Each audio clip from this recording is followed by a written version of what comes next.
Simpson stars. Welcome back to the show. Davante's Jets debut stat line: 3 catches, 30 yards, and several pointed critiques of the Jets' team unity and celebration routine, specifically after this Breece Hall run.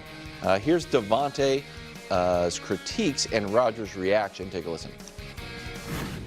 I had reservations about speaking up too early and being too vocal too early, but I felt like, in my mind I said F that, because I need to, we don't have time, and I got to do whatever I got to do to help this team move forward. And lacking energy, that's a prerequisite to be able to go out there and have a good year or have a good play. This team being so talented on the, roster-wise, it's just a waste to have everybody out there and, to have a dead sideline like that. Breece catch a ball and go 60, and we can't feed off none of the energy. Paraphrase without using any French, I thought it was the realest speech I'd ever heard in a locker room in 20 years. Wow, that's high praise.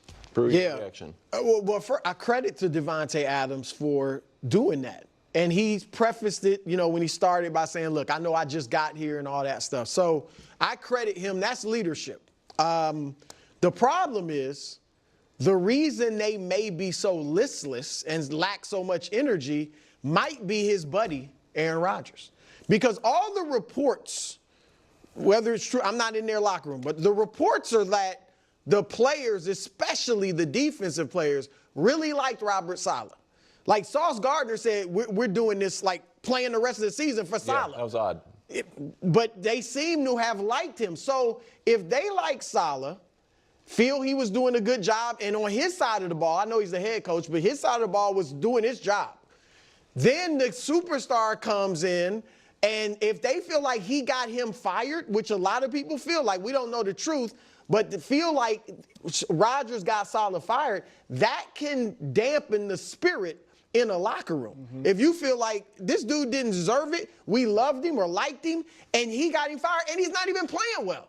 It's hard for players, and Greg, you can speak to this better than me, but from my experience as a reporter, it's hard for players to play with a teammate that they feel runs the organization. LeBron used to get some criticism for this, because he has so much power. When players feel like he could cut me, he could trade me, that's tough. LeBron was able to lead teams to the finals, but Aaron Rodgers is looking washed. And so I think that can dampen a team's spirit. So that might be the reason they don't have energy. Yeah, I think you're spot on as it pertains to Davante and the things that he said. I love that he said something. I'm glad he didn't just sit back and just watch it. It's kind of it's one of those moments where you have to go back to when he was very successful as a not just an individual, but even as a player on a good team. And that was in Green Bay with Aaron Rodgers. And so you kind of compare where you've been and the experiences of where you've been. The one thing that I will say about him speaking up and why he probably has the ear already of almost everyone in that locker room is because of what he's been able to do in this league, and he's a fresh, new voice with different perspectives they will listen to. And they probably know if there's one person in this building that can hold the other guy, number 8, accountable because of respect, it's Davante.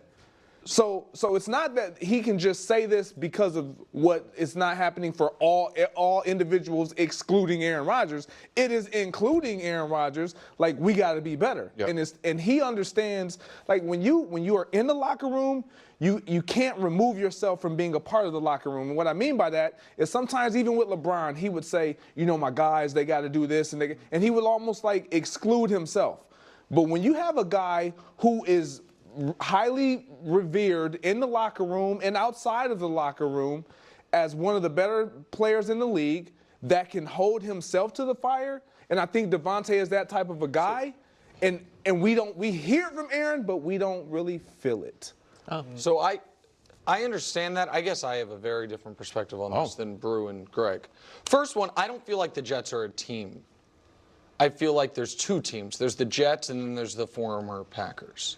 And that's how they're discussed, and that's the way. And when Aaron's talking about we've done it before, and by we I mean me, Davante, and Lazard, when Davante, 5 days after getting there, has his Al Pacino speech, and Aaron Rodgers then says, best speech I've ever heard, I do wonder how the people who aren't Aaron's crew, that lands with all of them. Mm-hmm. I also know, and maybe this is my own flaws, but if I don't want to be lectured by someone that just got here.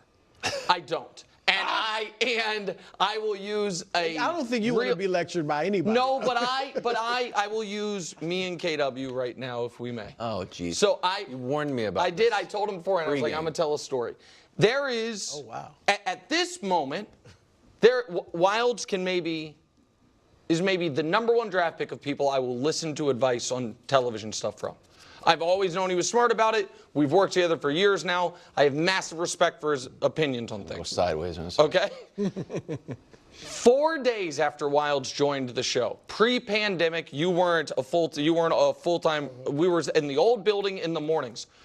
It's a Friday after Wilds had done 4 shows. And Wilds is holding court in the conference room explaining how we're going to fix the ratings of the first half hour. And I lost my mind. And he saw it, and he was like, "What do you?" I was like, and I was like, "I'm worried about tomorrow's show."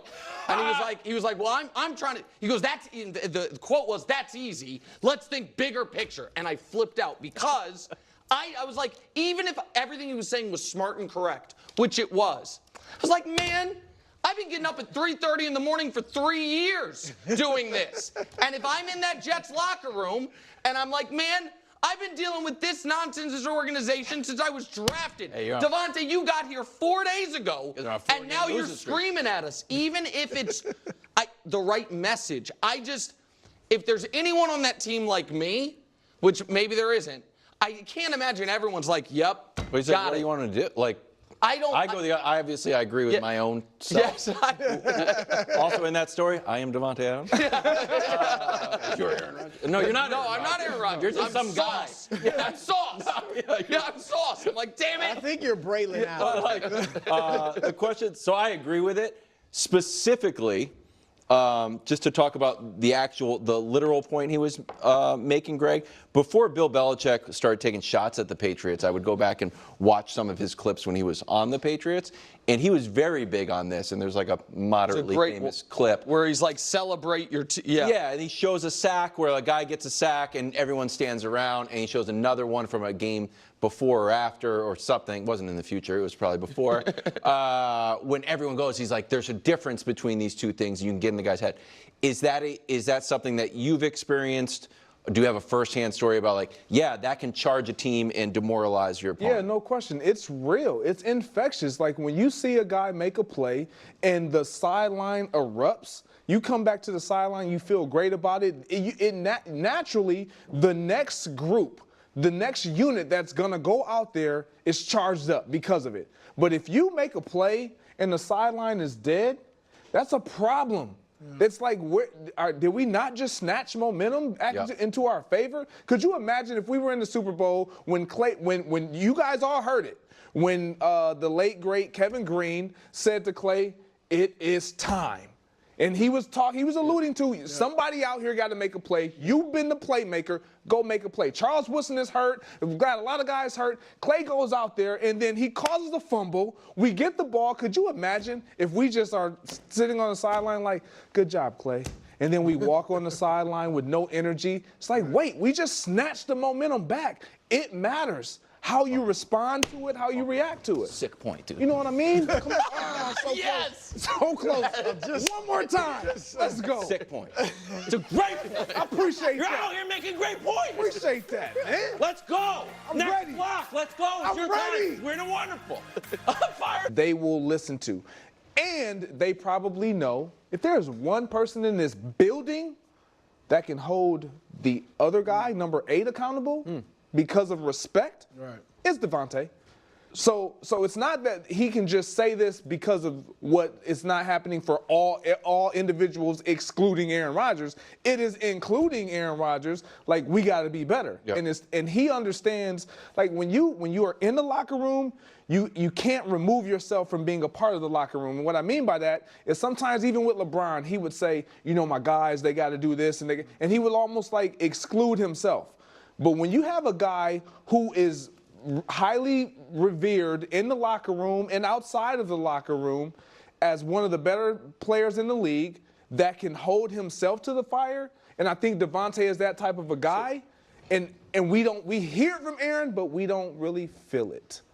So I understand that. I guess I have a very different perspective on this than Brew and Greg. First one, I don't feel like the Jets are a team. I feel like there's two teams. There's the Jets and then there's the former Packers. And that's how